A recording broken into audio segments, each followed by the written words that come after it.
अस्सलाम वालेकुम वरहमतुल्लाहि वबरकातुहू। आज हम क्लास 7 का सबक नंबर 3 करेंगे, दुआ की अहमियत और फजीलत। इसलिए एक्सरसाइज का पहला सवाल है, दुआ किस ज़ुबान का लफ्ज़ है और इसके मायने क्या हैं। दुआ अरबी ज़ुबान का लफ्ज़ है जिसके मायने हैं बुलाना या पुकारना। सवाल नंबर 2 है, दुआ क्यों मांगी जाती है। दुआ की मुश्किलात मुसाइब में इंसान बेबस और लाचार हो जाता है और मायूसी का शिकार होता है। ऐसी हालत में दुआ की हिकमत ये है कि वो इंसान को हौसला देती है और मायूसी से बचाती है और अल्लाह ताला से ताल्लुक़ को जोड़ती है।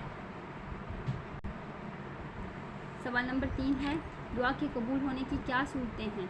दुआ की कबूलियत की 3 सूरतें हैं, दुनिया में ही कबूल हो जाएगी या आखिरत में उसका बदला दिया जाएगा, बंदे से कोई मुसीबत दूर की जाएगी।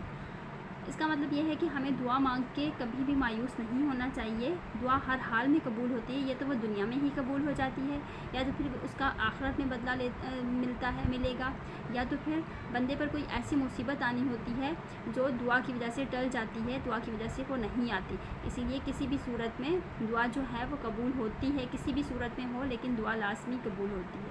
उसका अगला सवाल है, दुआ किससे मांगनी चाहिए। दुआ सिर्फ़ अल्लाह ताला से ही मांगनी चाहिए और किसी इंसानों को उनका वसीला नहीं बनाना चाहिए। अल्लाह ताला से ही मांगनी चाहिए और अल्लाह ताला ही दुआओं को कबूल करने वाला है। सवाल नंबर 5 है, दुआ की फजीलत बयान कीजिए। इंसान की रोज़मर्रा ज़िंदगी में ऐसे बेशुमार मौक़े आते हैं जब वो अपने आप को मजबूर और बेबस पाता है। सारे मादी सहारे और दुनियावी असबाब जब नाकाम हो जाते हैं तो इंसान ऐसी हस्ती की तरफ रुजू करता है और दिल से पुकार उठता है जिसने इस कायनात को कमाल महारत से तख्लीक किया है।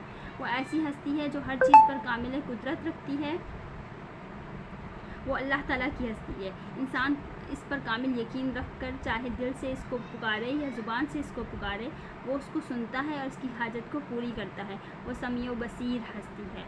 मतलब अगर हम ज़ुबान से नहीं भी बोल रहे लेकिन हमारे दिल में कोई दुआ है, तो अगर हम मांगना चाह रहे हैं लेकिन हमें लफ्ज़ नहीं मिल रहे कोई दुआ मांगने के लिए, तो फिर भी अल्लाह ताला बहुत रहीम व करीम है। अल्लाह ताला समीओ बसीर है। अल्लाह ताला वो दुआ